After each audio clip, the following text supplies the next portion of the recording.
You did not dictate anything to us. You only asked questions, and the fact that when it was so tough, you said to me that I should just keep on, and you know this will not be easy.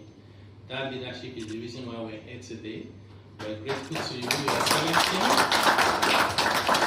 and history will remember you for good, for transforming our country, because we know this is an important reform. We're so happy today, and may God bless Nigeria, may God bless you, Your Excellency.